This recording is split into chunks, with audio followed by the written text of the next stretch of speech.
মাথা ওইভাবে গুলি করে উড়িয়ে দেওয়া এইটাই ইনকিলাব। প্রিয় ভাইয়েরা, আমরা ইনকিলাব মঞ্চ বাংলাদেশের স্বাধীনতা সার্বভৌমত্ব বিনষ্ট হয় এই ধরনের কোন কার্যক্রমের সাথে আমরা একমত নই। বাংলাদেশের স্থিতিশীলতা রক্ষার জন্য আমাদেরকেও যদি জীবন দিতে হয় আমরা তার জন্য প্রস্তুত রয়েছি। এই কথা হাদি ভাই আমাদেরকে একদিনের জন্য শেখান নাই, তিনি আমাদেরকে তুলে দিলে এইভাবেই তৈরি করে গেছেন। সুতরাং নির্বাচনকে নির্বাচনের সময়ই হইতে দিতে হবে, নির্বাচন নিয়ে কালক্ষেপণ করা যাইবে না। কারণ হাদি ভাইকে হত্যাকাণ্ডের পিছনে নির্বাচনকে পেছানোর একটা ষড়যন্ত্র রয়েছে। সুতরাং নির্বাচনকে পিছানো এবং হাদি ভাইয়ের বিচার দুইটা আলাদা বিষয়, দুইটাকে কখনোই আপনারা এক করবেন না। নির্বাচনের সময় হবে, হাদি ভাইয়ের বিচার এটার জন্য আমরা সময় দিয়েছি 1 মাস, নির্বাচনের এখনো বাকি আছে প্রায় 2 মাস থেকে 2.5 মাস। সুতরাং আমরা তো সময় বেঁধে দিয়েছি তাদেরকে 1 মাস।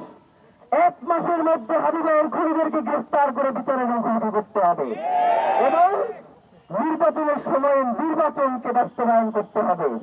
কিন্তু আমাদের আশঙ্কা হয় আপনারা যে নির্বাচন করবার কথা বলেন, বিগত সকল নির্বাচনের থেকে একটা সুষ্ঠু সুন্দর নির্বাচন করবার মতো কথা আপনারা বলেন। হাদি ভাই গুলি করা হয়েছে আজকে কতদিন? 11 দিন। এখন পর্যন্ত হাদি ভাইয়ের খুনের সাথে যারা জড়িত তাদের একজনকে আপনারা গ্রেফতার করতে পারেন নাই। তার পিতামাতাকে গ্রেফতার করছেন, তার পিতামাতাকে এই খুন করে দিয়ে গেছে। তথ্যের দরকার ছিল, ওকে ঠিক আছে, তাদেরকে তুলে আনছেন, ঠিক আছে।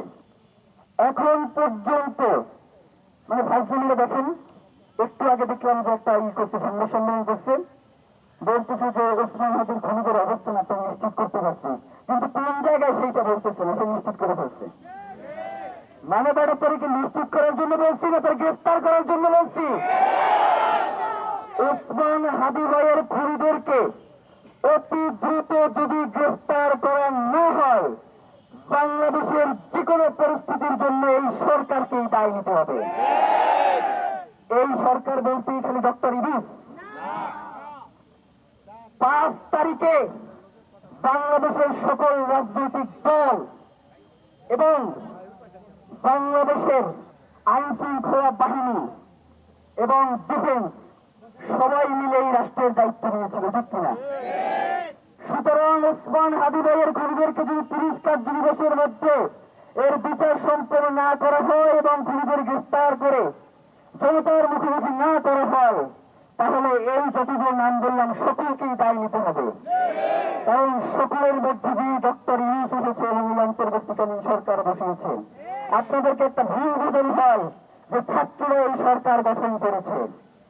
ছাত্ররা এই সরকার গঠন করে নাই, ছাত্ররা এই সরকার গঠনের প্রক্রিয়া এই হাসিনাকে দেশ থেকে বিতাড়িত করেছে, এরপরে আপনারা এসে ঘুরে বসেছেন। সুতরাং আমরা ইনকিলাব মঞ্চের পক্ষ থেকে আগামীকাল শহীদ শপথ ঘোষণা করছি। আগামীকাল বিকাল 3টায় শহীদ হাদি চত্বরের শাহবাগে আমরা সকলে সমবেত হব এবং হাদি ভাই যার জন্য লড়াই করেছেন, তিনি জুলাইয়ে যার জন্য আন্দোলন করেছেন, স্বাধীনতা সার্বভৌমত্ব টিকিয়ে রাখার এই আন্দোলনের জন্য, ইনসাফের লড়াইয়ের জন্য এবং জুলাই থেকে শুরু করে জুলাই পরবর্তী এবং পূর্ববর্তী সকল গুম খুন এবং হত্যাকাণ্ডের শিকার হয়ে যারা শহীদ হয়েছেন, আমরা শহীদ ওসমান হাদিকে সামনে রেখে বাংলাদেশের জনগণকে সাথে নিয়ে শহীদী শপথ করবে বিকাল 3টায় শাহবাগে শহীদ হাদি চত্বর, ইনশাআল্লাহ।